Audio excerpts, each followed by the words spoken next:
Hey, what is up, my guys? Today, I'm going to be bringing you a L5R unboxing. So, I've only played this game a little bit, not as much as I would have liked to, but I do have the 4 Dynasty packs that are out as of right now, I believe.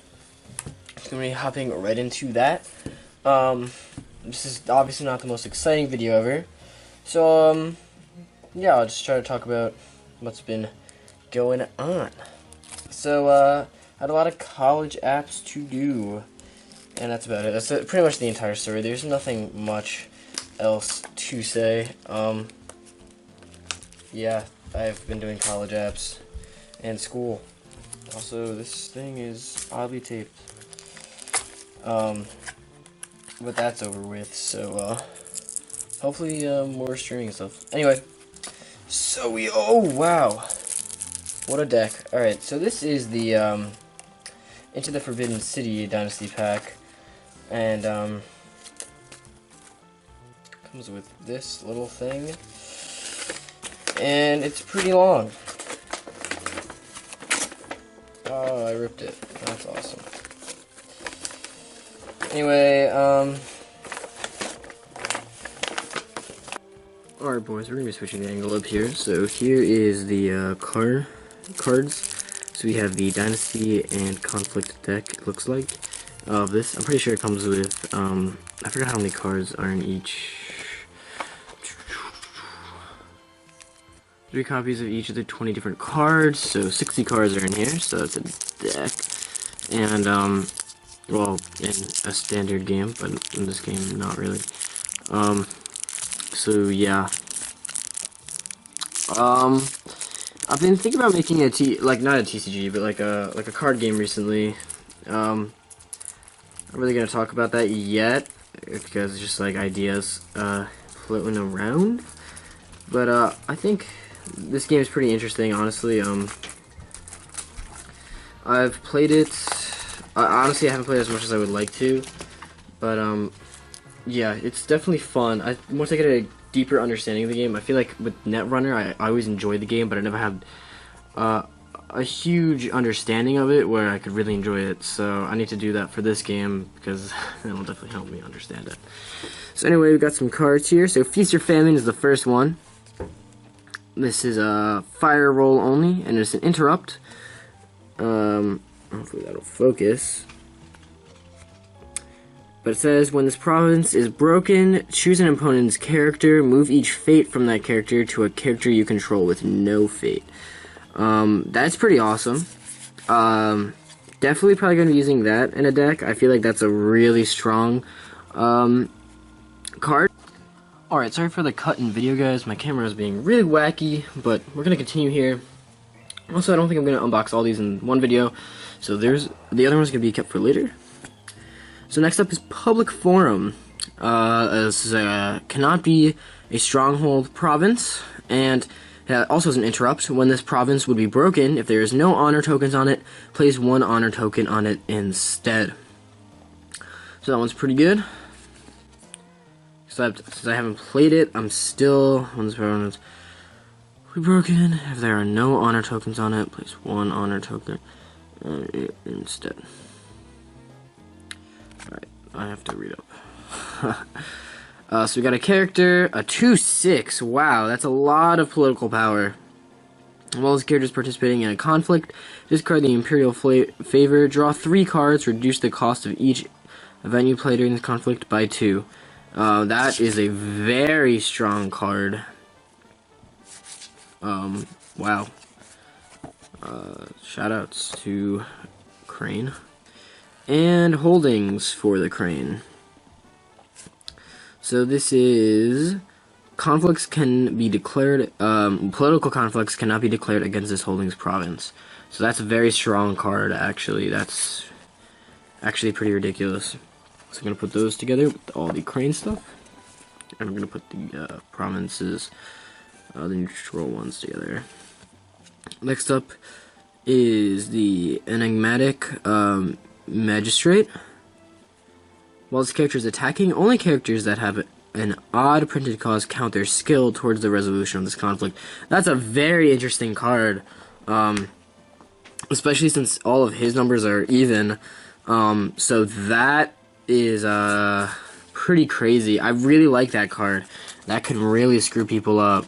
So I'm gonna back this up a little more. Property of the waves character while the water ring is claimed. Ready this character. So pretty strong, a 3/3. So that's pretty good. And a holding for the Phoenixes. Oh no, for the Scorpions.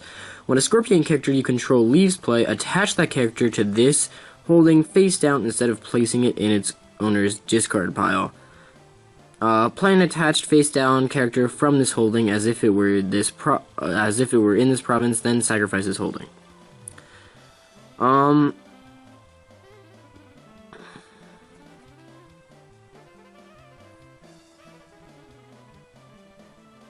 Okay.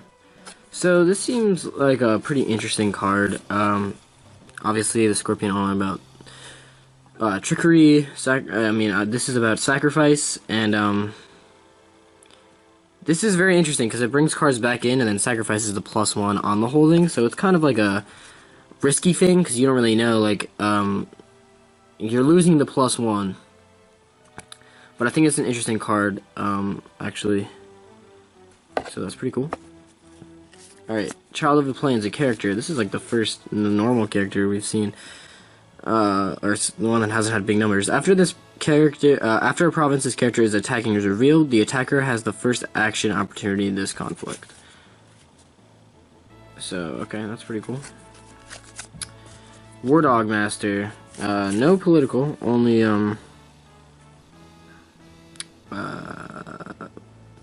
military.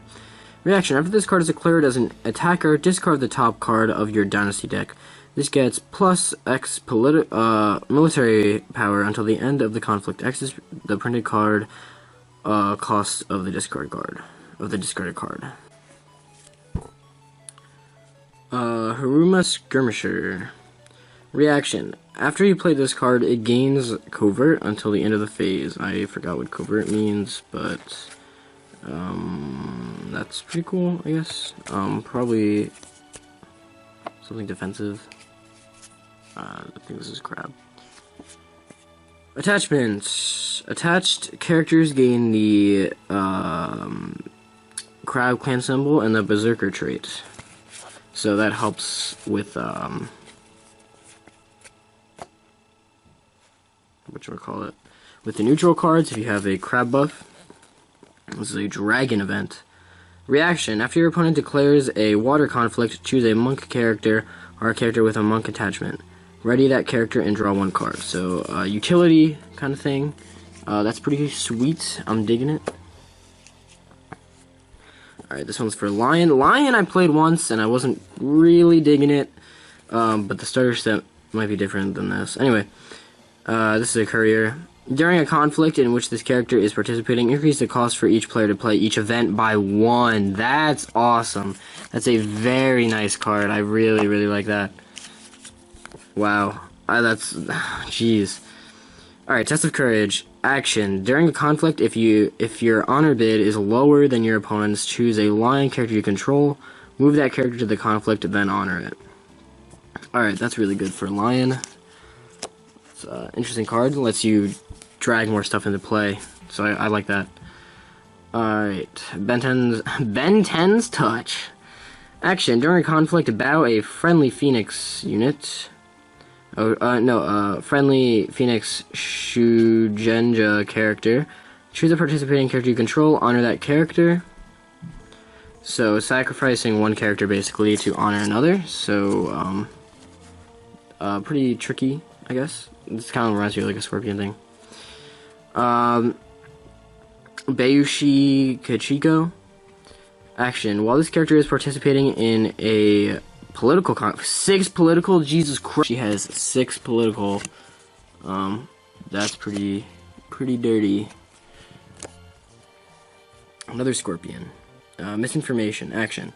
During a conflict, if your honor bid is at least 2 higher than your opponent's, each participating character your opponent controls gets -1 political, -1 military and -1 political to the end of the conflict. Okay.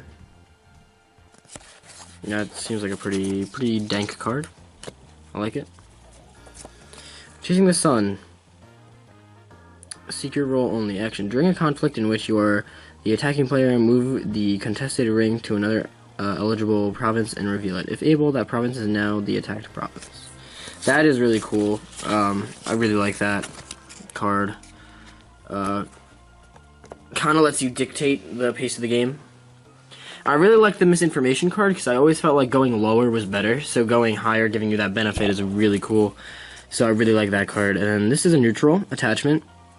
Attached to a courier character you control. Action. Bow attached character. Search the top 5 cards of your conflict deck for a card, reveal it, and add it to your hand. Shuffle. Alright, so that's just like a basic card. It's in every card game ever. That I guess was missing from the starter set, so that's cool. And Censure. Play only if you have the Imperial Favor. Interrupt. When the effects of this event would initiate, cancel those effects. Of an event would initiate. So this is just a cancel of an event. So that's just like a card zap, if anyone's ever played Cosmic, which is sweet. Okay, so my first impression of Into the Forbidden City is that it adds a lot of, like, just basic utility cards that should have been in the starter set that weren't. A lot of card games have these basic interrupt cards and draw cards and just like very basic small mechanic buffs, and I felt like the starter set was kind of lacking that from the one game I played, to be fair, so I can't really say it, but what I can say is that the starter set didn't, first of all, without having a ton of doubles and stuff, getting stuff into your deck and make a custom deck was very difficult. You had to have multiple copies of the game, which I do. I have 2. I'm supposed to have 3, but I have 2. So there's not like a lot of room for strategy and stuff. And I know this is late since there's 4 out already, and I'm really far behind. But yeah, this adds a lot of those just like basic utility cards, which is really awesome. So I'm really excited about that. My favorite card was probably the Scorpion one, Misinformation. In the starter set, I felt like shooting low on Honor was the optimal strat by far, just because, like, you're gonna lose less because of it, and you get to draw more cards. I don't know, I just felt like since the most optimal way in the starter set was definitely to take the province, or the stronghold province or whatever, I just felt like shooting. I always shot low. I think I shot high as like a joke, you know. I would always go low. So, or it's the other way around. I think you draw that many cards, but you lose the difference or whatever. I just remember it was always low. So benefiting going high is really good. I really like that. I really like the interrupt card, just like cancel a card. That's a really great card, and it's not part of a clan, so anyone can use it, which is really good. I feel like that's a really good addition. Just like a basic card that should have been in the game. Everything has that. Like every game has that just like cancel card, and thank God, I'm really happy that's there. And every card looks interesting. None of the cards, even like, I know I'm getting excited about the basic ones, but obviously the ones that are more original and advanced are really cool too. So I'm really looking forward to playing all those, especially honestly, the Unicorn and the Scorpion cards from this look really cool. There's that one really interesting line card that if you have a lower honor, you can pull someone up into the conflict. That's awesome, especially for that clan. So, overall, I'm really digging it, and hopefully I'll have a more in-depth review later. So, thank you all for watching. I know this is late, but yeah, I will see you later. Peace.